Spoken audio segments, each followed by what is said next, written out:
Mother of a maid treated like a dog in Malaysia, Johanna Banunek, has called for justice after a year of her daughter's death. On February last year, Adelina Lisau, who was in her 20s, was rescued from her employer's home in Penang after being reported by the neighbors who found her sleeping next to a dog in a covered car parking area. Lisau's death is believed to be due to being tortured. Her employers have been charged in court for murder and for hiring a foreigner without valid documents. However, the progress of the case has been slow. Human Resources Minister M. Kulasegaran said on Tuesday that Malaysia was ready to declare war on human trafficking and forced labour, adding that the review of labour laws was underway. Rubber bullets, tear gas and water cannon were discharged by Myanmar police on Tuesday to disperse a protest by members of the Karenni ethnic minority. The protest against a statue of General Aung San, Myanmar's independence hero, and the father of leader Aung San Suu Kyi took place at Loi Khao in Yangon, Myanmar, where at least 3,000 people had gathered despite being denied permission for the demonstration.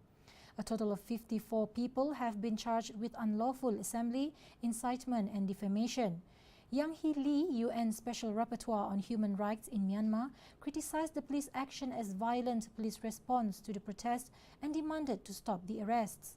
Lee said the government of Myanmar must respect the rights of all people to peacefully assemble and express their views about issues that concern them.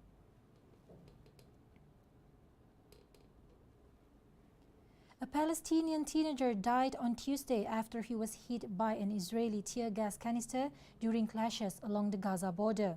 Hassan Nofail, 17, was hit in the face with a tear gas canister on Friday during a protest east of Al-Buraj in central Gaza. During the protest along the heavily fortified frontier, 2 other Palestinian teenagers were killed and 17 others wounded by Israeli gunfire. According to the Israeli army, the gunfire attack was in response to the 8,200 rioters and demonstrators who had thrown stones and explosive devices towards their troops along the border. Palestinians in Gaza have gathered along the border weekly for nearly a year for protests, calling on Israel to end its decade-long blockade of the enclave.